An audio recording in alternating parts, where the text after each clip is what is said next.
Good morning. Good morning.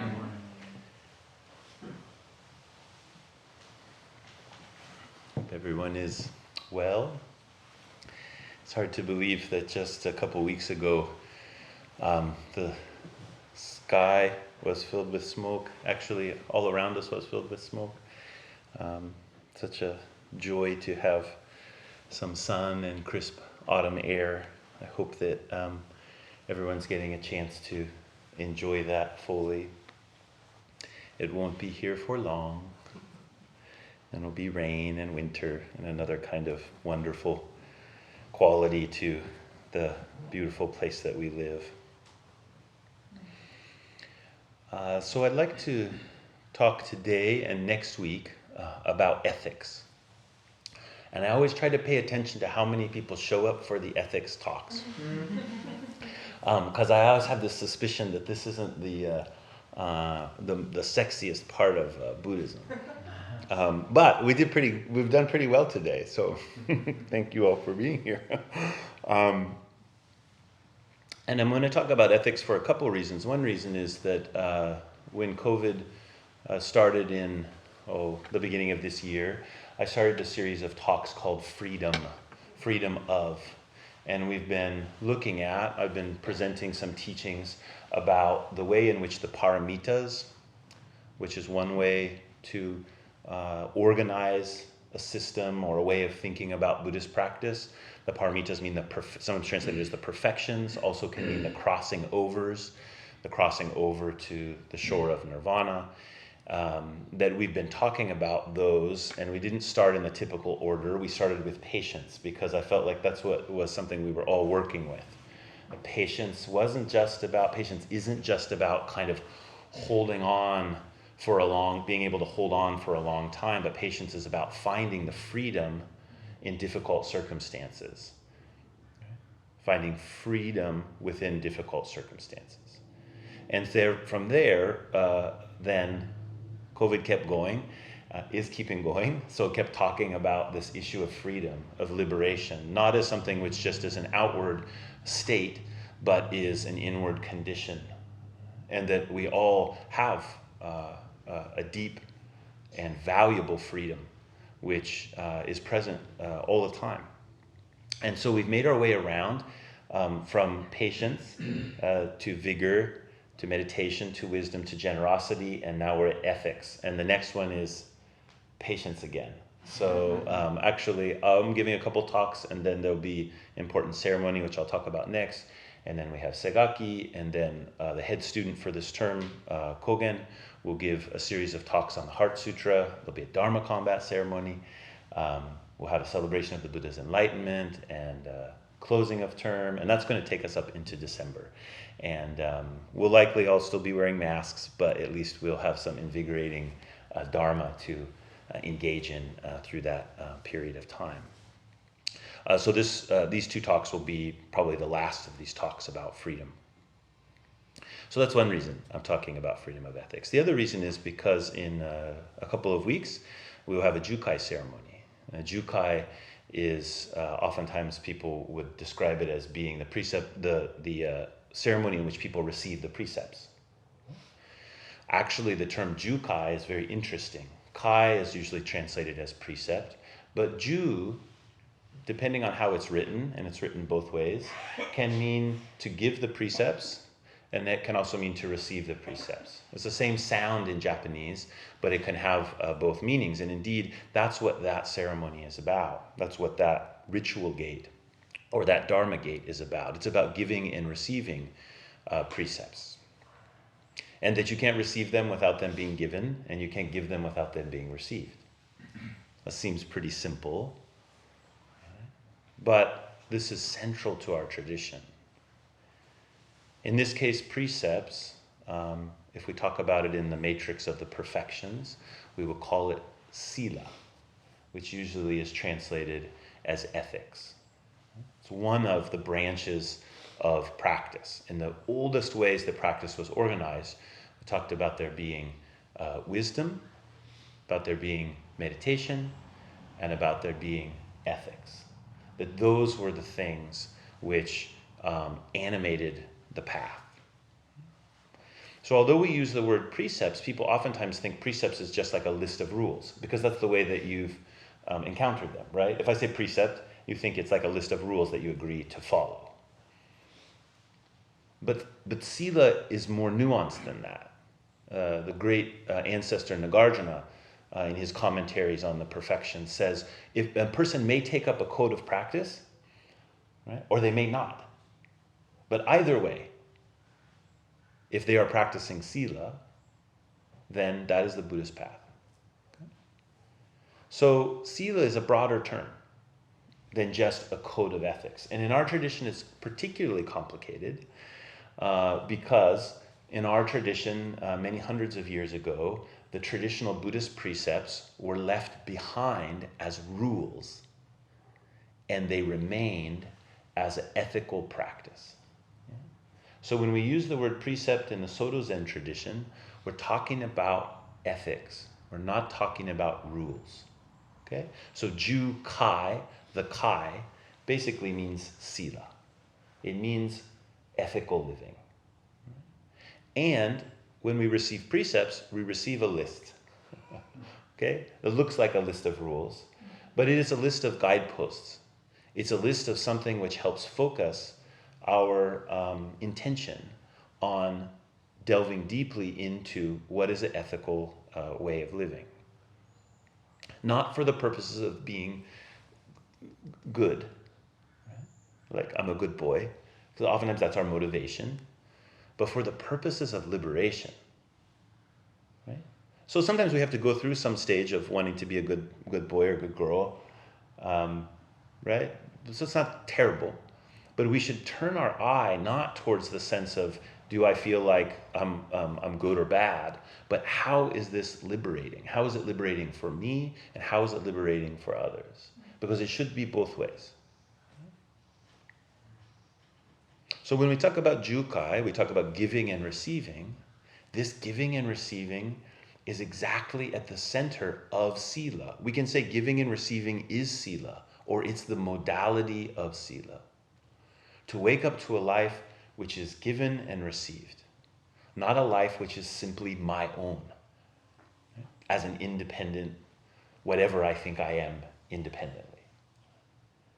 Everything is given and received. And so the precepts are given and received. And when we can accept it, when we can receive the precepts, we're also giving them. And we uncover this deep mutuality, which is at the basis of the practice of sila. At the beginning of Dogen Zenji's teachings on the precepts, he has a short writing called the Kyoju Kaimon, or the teachings on giving and receiving the precepts. And at the very beginning of that, he says the great precepts of the Buddhas are maintained carefully by the Buddhas. Buddhas give them to Buddhas. Ancestors transmit them from ancestors. And then he goes on. The great precepts of the Buddhas, the great liberation of sila, the great liberation of an ethical life is maintained carefully by the Buddhas. The Buddhas maintain this carefully. That's how they care for all beings. Maintaining those precepts is maintaining all beings, is caring for all beings. These Buddhist precepts are the way that the Buddhas care for us. Buddhas give them to Buddhas. Awakened beings give this ethical life to awakened beings. Right at the center of every being, there is a Buddha giving a life of freedom to a Buddha. Right there in your own belly, your own heart, your own mind. It's constantly unfolding. Buddhas giving the freedom of an ethical life to a Buddha. And ancestors transmit them from ancestors. That's how they appear to us today. There have been people who through the ages have taken up the practice of giving and receiving an ethical life, being bound to community. Not just saying, oh, I'm going to decide what's right and wrong, I'm going to do that. Right? Although you need to decide what's right and wrong, you need the faculty of ethical deliberation, you need the inquiry about what is right to do, what is not right to do, but you don't do that in isolation.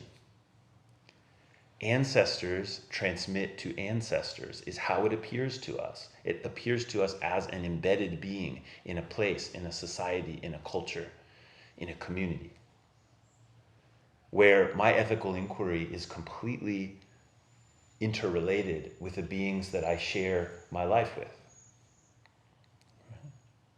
It's not just that, okay, there was somebody who got the precepts who gave it to someone who got the precepts who gave it to someone who got the precepts who gave it to someone who got the precepts. That's true. That's transmission. Right? That's how a lineage operates. But the lineage only really operates with all the people at each one of those generations giving and receiving the precepts to each other again and again and again and again and again. Again, embedded in their life, not escaping their life. I love that about ethical inquiry, or the ethical side of practice. It won't let you go abstract, which we do so easily, right? It's actually about when you're involved in the inquiry of maintaining the precepts, of maintaining the freedom of an ethical life. You come up with concrete encounters again and again and again and again and again. And they show up as your friends, and they show up as your enemies, and they show up as your family, and they show up as your students, and they show up as your teacher, and they show up in the grocery. They show up everywhere, right? And that's challenging and also liberating. I think there's a tendency for us to associate freedom, or the feeling of freedom, with things getting out of our way. You know, like when you're driving. I went to the coast with my wife yesterday. She said, I need to see the ocean. She's Japanese. She grew up very close to the ocean. And sometimes, especially if things at work are stressful and that kind of thing, she's like, I need to see the ocean. So we went to the ocean yesterday. It was really nice. But you know, it would make it nicer if all those people wouldn't be on the road. You know? And I associate freedom with the guy in front of me who's got this is so annoying. Let me kvetch a second here. Like sports car, like really souped up sports car where they take the catalytic converter and stuff out of it so it stinks really bad. And then they drive like 63. Not slow enough that you can just get around them, but not fast enough that they go ahead of you and you don't have to smell their fumes the whole way, right? We just started laughing. It was such a joke. I would like stop the car, let them get way ahead, you know, because I didn't want to smell. And then I'd start driving again, you know, and then something would happen and there they would be in front of us again. I'm pretty sure it was Bodhisattva sent to help me practice some level of patience. But my point being here is that's so much how we associate freedom. If things would just get out of my way, that's when I feel free, all right? As if there was this clear field for unrestricted action of the subject being me. I don't know about your movie, but in my movie, I'm definitely the main character, right? So in that main character situation, everything being out of my way, this feels like freedom. Now, I'm not saying this is how we always feel about freedom or the only way that we consider it, but I would say that there is a tendency for us to associate freedom or liberation with that kind of feeling, like the problem is resolved, right, in one way or another. But there is no such me without other things, right? This is what we've been studying when we're studying the perfections. There is no me to carry out itself apart from the field in which the me is appearing. All the other things that appear in the field with me, if they're not there, there's no me. I wouldn't even know, how could I even be a me without there being other things? It takes other things for me to even have a sense of there being a me-ness here. I'm sharing life. And in that sharing life, I come to know myself. So although we have this kind of feeling, this kind of fantasy about if things would just get out of my way, that's where freedom would be. If we got rid of all the other things, there would be nothing to do. There would be no me to do that. In actuality, we are in a whole world of marvelous and mysterious things.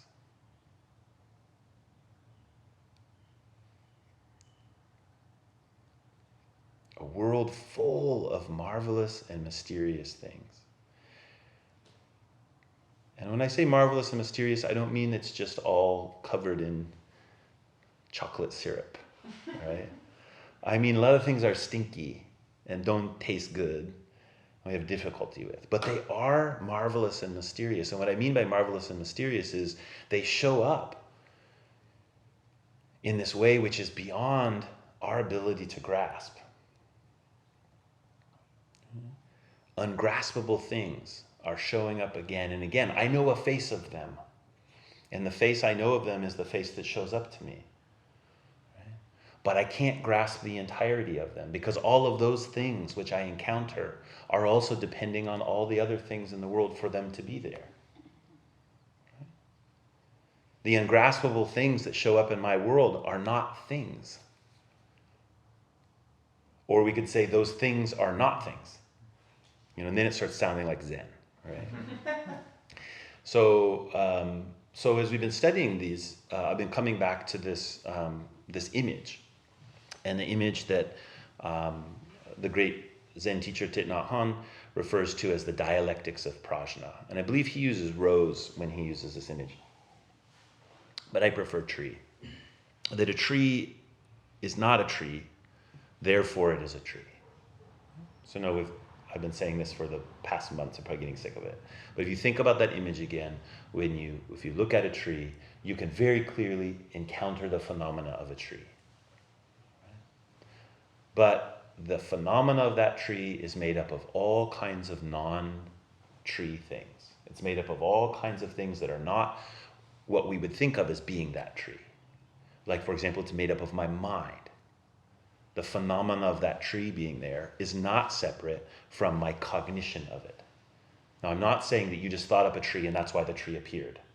That's a different argument which we could have, because I think that might be true actually, but that's not my point right now.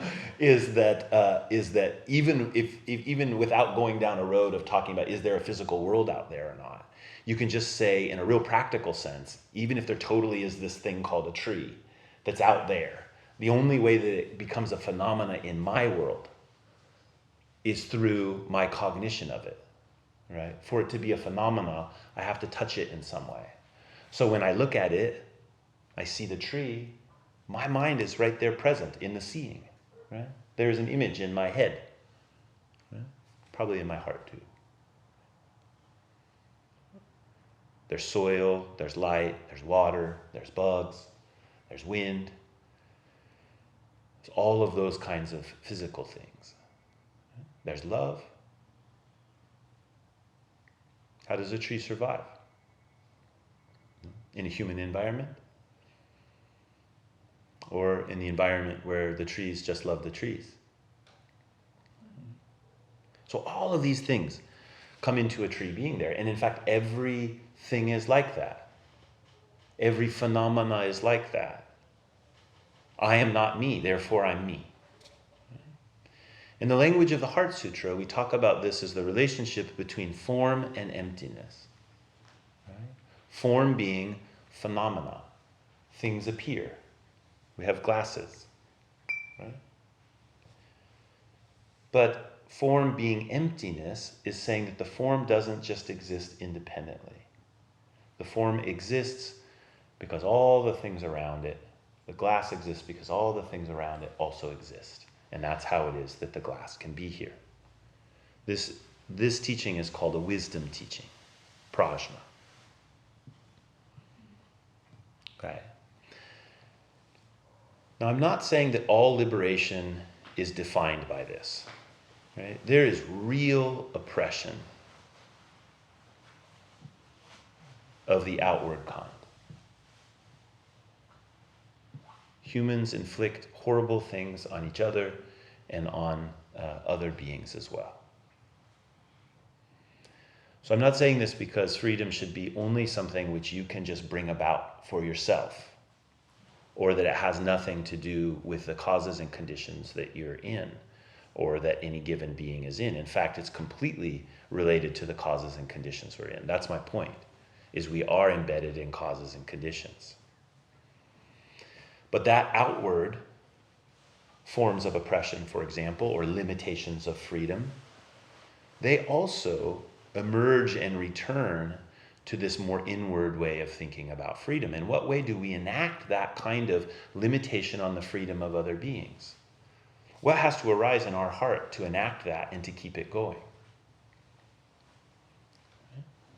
This is the part that Buddhism has traditionally been primarily concerned with. Working on the karma, working on the habit energy, working on the way in which we inflict on ourselves and others a lack of respect, a lack of freedom, a lack of respect for each other's agency and individuality.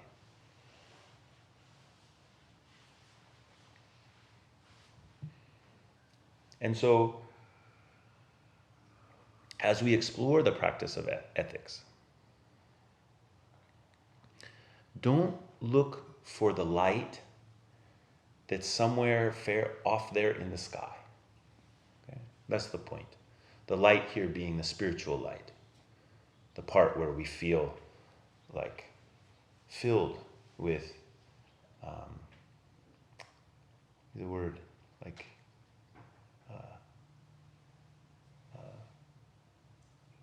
it's like the parting of a veil in which the mystery doesn't have to be captured. You know, it's that place where we feel a sense of awe. We feel a sense of knowing something, although we haven't grasped something. It's like when you look out over the sea, you know, and the waves are coming in, and these waves are ancient, and you just know them, right? You just know them. And that curvature of the water that's always moving but also seems still. That's what I mean by light. But don't look for it far off in the sky.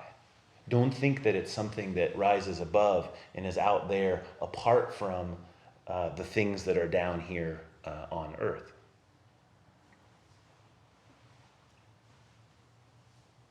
You know, those terms for emptiness, the character in Chinese means sky. Right? The character for form usually means color. It's all these things which we can see because they have a color. They have like a tangibility. So in the Heart Sutra it says form is emptiness, emptiness is form.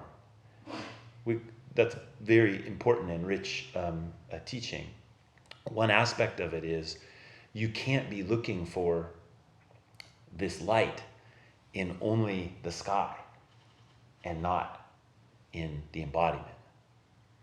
The spiritual practice, this is why Sila is so important, is because it won't let us just float into the sky, but it asks us to find the light right here in the objects of our field of life.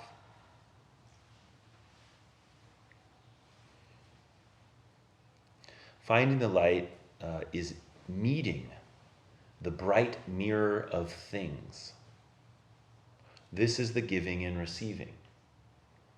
When we meet things, when we strive to meet the bright mirror of things, there is something given and received because that mirror is right here in us as well.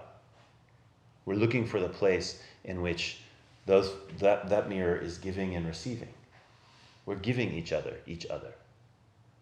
And it gets obscured so easily. To be unskillful with meeting in that place is totally natural to us. Okay?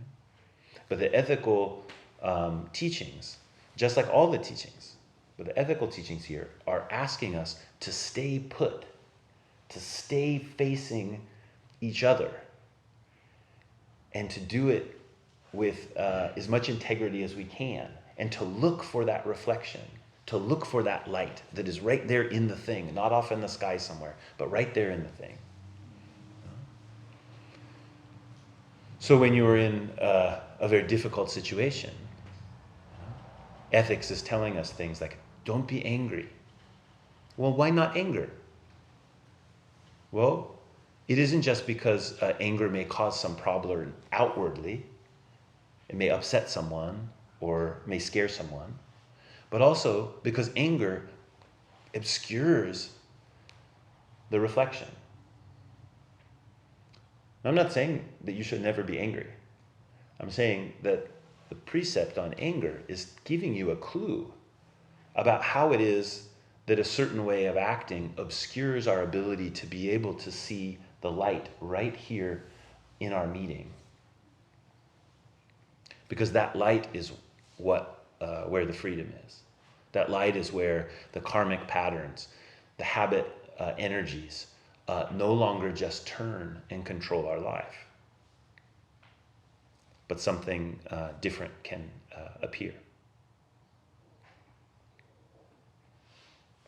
In all their complexity and difficulty, the things of the world are inviting us to return to something that is primary. And in this, they're a great gift, the difficulties, a great gift. How do I return to something that's primary, not trying to get the world leveraged to the way that I think will be best? And you might even get it there, but it won't stay there for very long.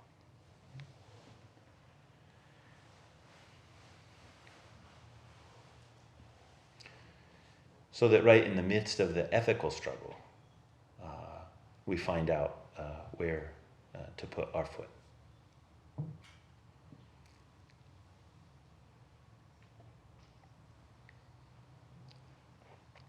I know that many of you probably have very mixed feelings about our president contracting COVID-19.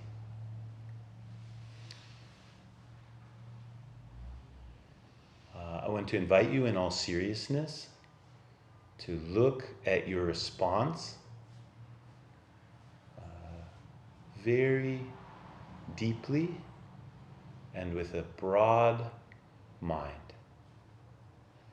I don't say this because I want to shame anyone into anything, feeling bad because you thought, well, he deserves it, or maybe he'll die, or I hope he dies, or whatever it is. I say because this is an opportunity, not an opportunity to come out on the right side,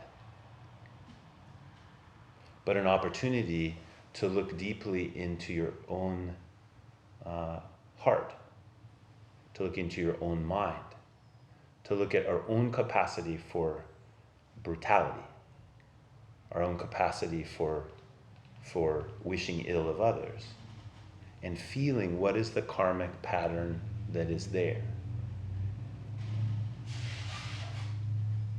That will be different for everyone. But my encouragement would be, if you don't feel, if you can't see, if you can't smell, if you can't intuit the lessening of a load and the brightness of that mirror of mutuality, it's getting obscured by something. What is obscuring it? What will you do with that?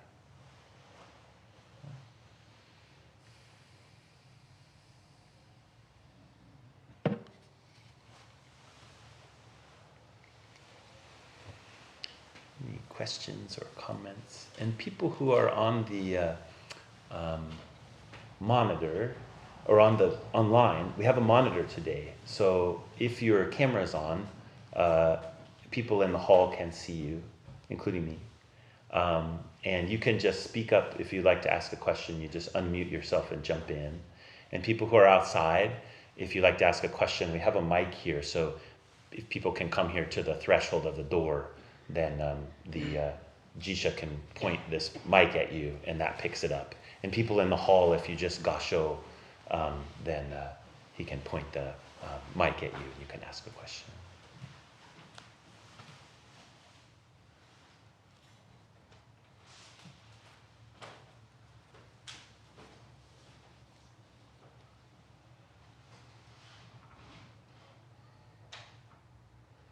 It worked. I made my papers smaller a few months ago, so that I wouldn't talk for 45 minutes straight. But it took a few weeks. Now I can do half hour. Hey, Joe. Hey. So I guess what I'm feeling when I watch current events is a lot of bewilderment. Got this. It's like watching. It feels like watching a series that maybe jumped the shark 2 seasons ago, and I don't understand why I'm still watching. And do you have things to say about sila when you're trying to engage with something that just seems kind of ridiculous on that level, or just kind of like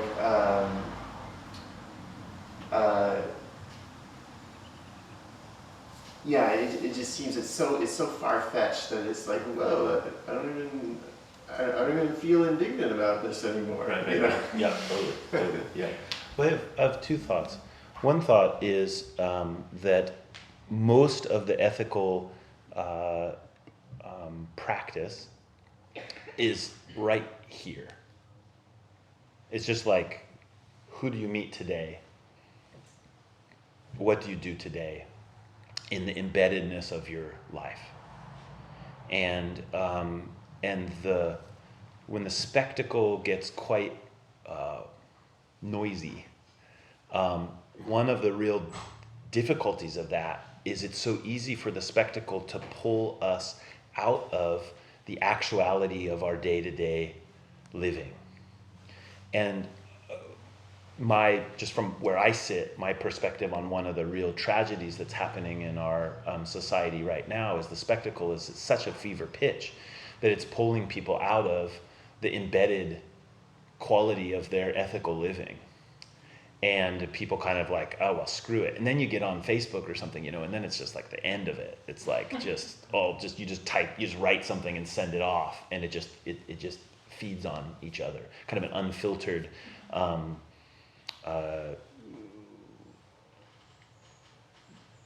regurgitation of our karmic conditioning.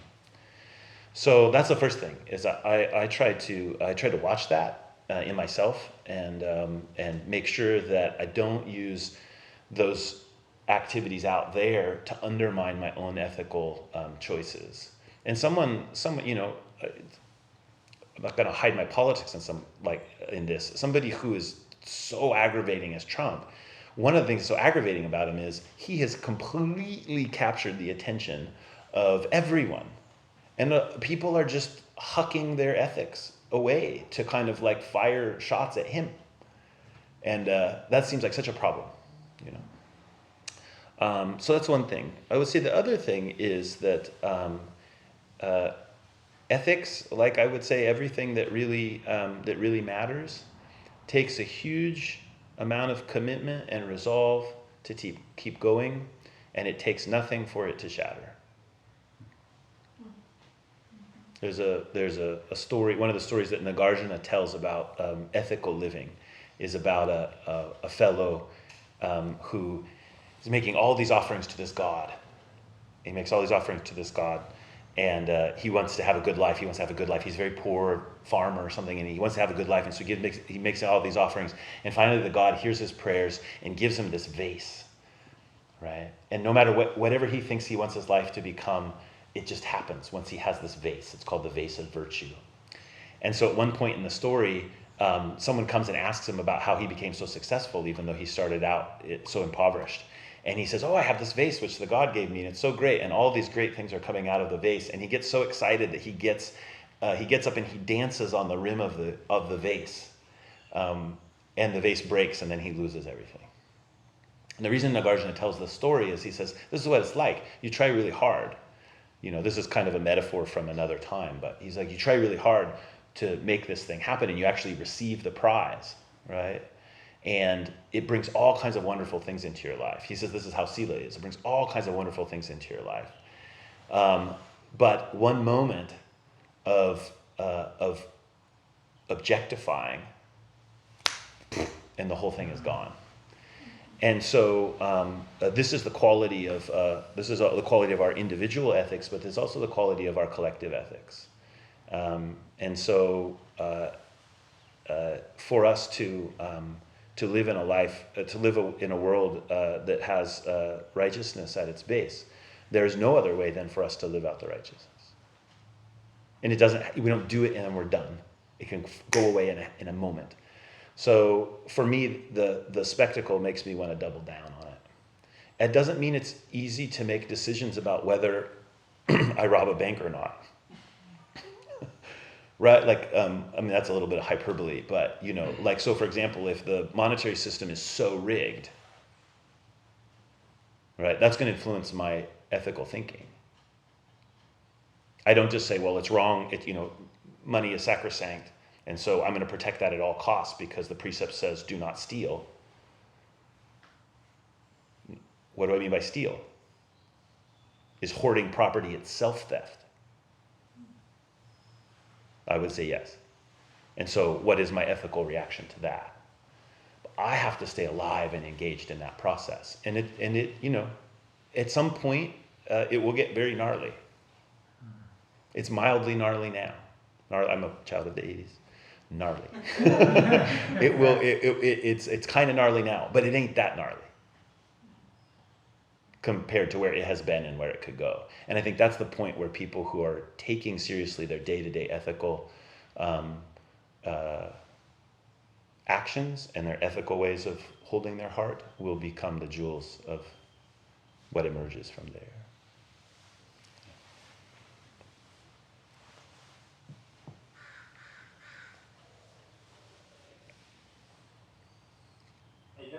Mm.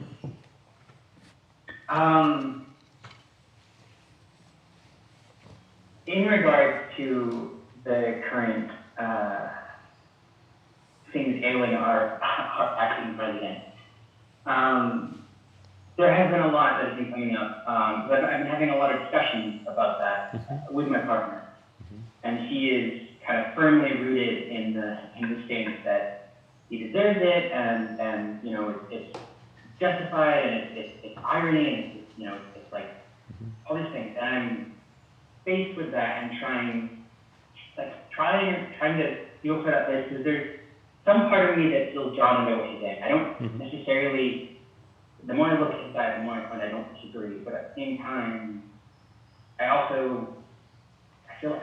feel like in contrast to that, I hold this idea that, I try to hold on to the idea of emptiness, of the fact that,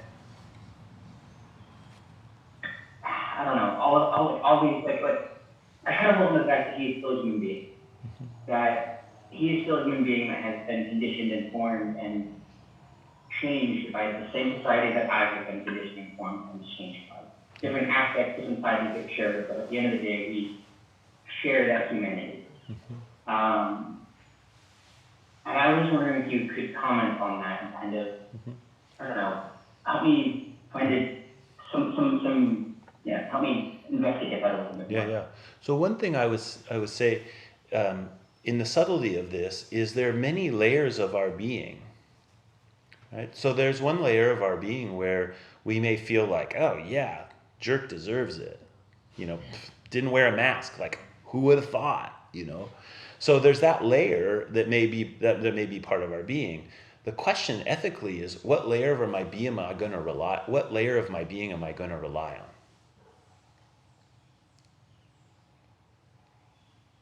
And that's ethical investigation. And that doesn't mean that it needs to be that we need to inflict our judgment upon others, especially when we can feel those different layers of our own being. We can hear that in another person. And we can say, yeah, I understand how people feel that way. what am I going to rely on? Where am I going to speak from? Where am I going to act from? What am I going to believe in? And we have to ask those different layers of our being that question. Which one allows the reflection? And that doesn't always mean pitching towards the easiest thing. It doesn't mean always being the softest, always being the most forgiving, always being the most whatever. It can mean, face to face. Like, no. That oftentimes is the most ethical thing, is to say no. And so I would just encourage you in that way to feel the complexity within your own being. This is one of the primary ways that we sidestep ethical thinking, is we try to move from complexity to reduce the sense of complexity so that we can just be right and be done with it. Right? Or be wrong. Some of us are fine being wrong. Oh, I'm wrong. Okay, good. I'm wrong now. I can just be wrong. So to introduce the encounter with the complexity, and then as we encounter the complexity, then to feel, okay, what actually is reliable here? What is more freeing?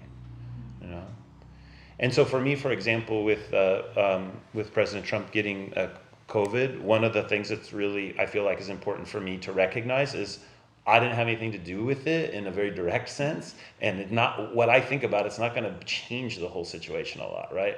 So what am I actually thinking about ethically?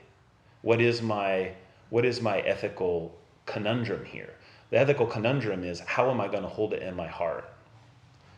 Am I going to hold ill will? Am I going to hope for somebody to suffer? I'm going to have a pretty good justification for that. Is my feeling. And I question that. As we talk about this at the breakfast table sometimes, or after breakfast, we're having tea. If Trump gets through this without any problems, that's also going to have some bad consequences, I think. Again, raise the flag higher, right? It's like, see, it wasn't that big a deal in the first place. Right? So my mind goes there, and I see that part too. But if I start to wish someone ill will, then there's something that doesn't feel so solid to me, So I'm watching it. I invite you to continue watching it too. Yeah. Thank you. Yeah. Probably have time for one more if anybody's game. Hey, Joe. Hi. Hey, Joe. Hi. I was over at the Zendo yesterday with Ginjo, and I was saying to him, I said, I'm trying not, as a good Buddhist, not to hate Trump too much and hope he really suffers. And he said something to me which I really turned me around. Mm-hmm. He said, I hope he gets compassion for people from this. Yeah. And I think that's the way to think of it. Yeah, exactly. Yeah. We all have our own way of suffering. So to hope for that to result in more compassion and understanding, I think that's very reliable. Yeah.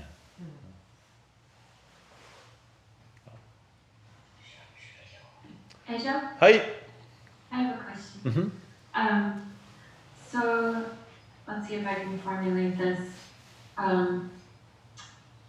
So practicing sila individually and meeting individuals, that seems pretty straightforward, and I can excavate that. I struggle with how to meet the specter of institutions.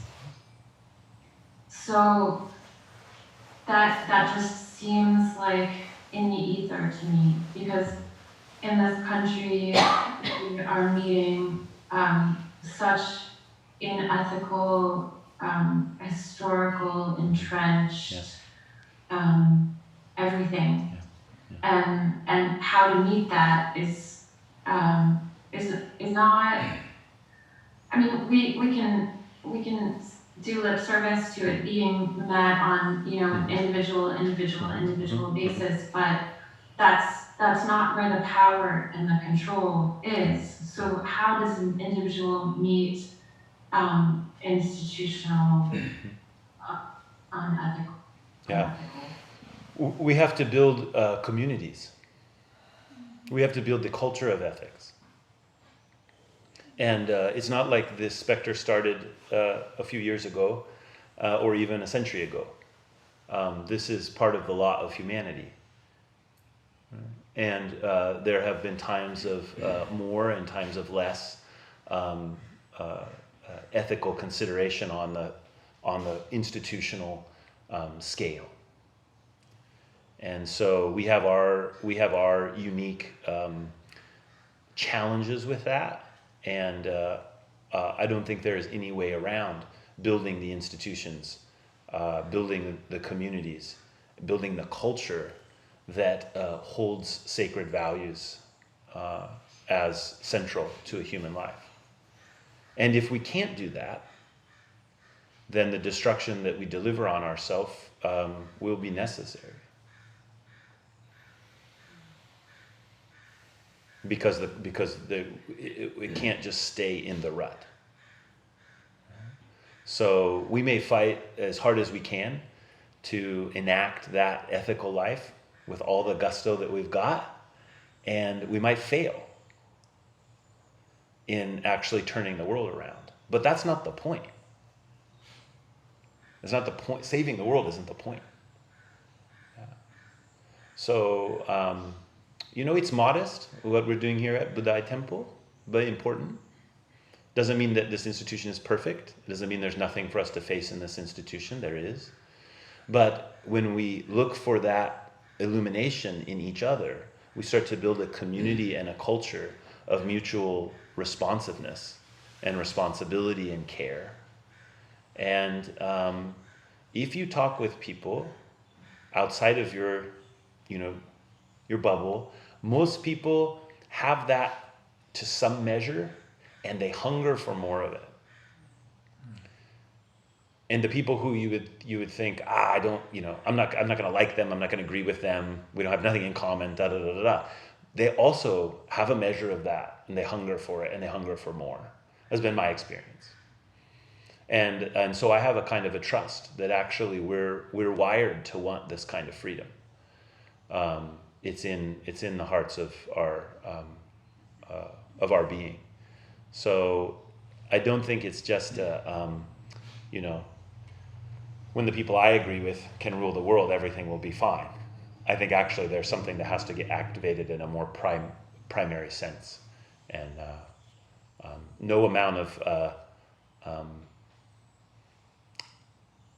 trying to solve it on the institutional level alone will solve the problem. We need the institutional level to be in dialogue with or in responsiveness with the level of the individual and of the culture. But that's largely broken right now, with mass institutions anyway.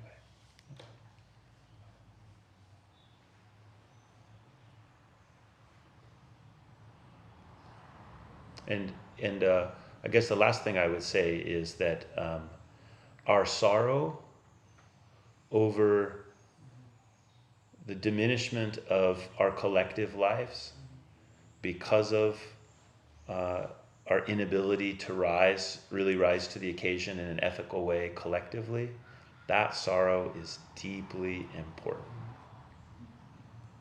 That if we can't stay connected to the grief and sorrow that is there as we see the missteps of our species, then we come out with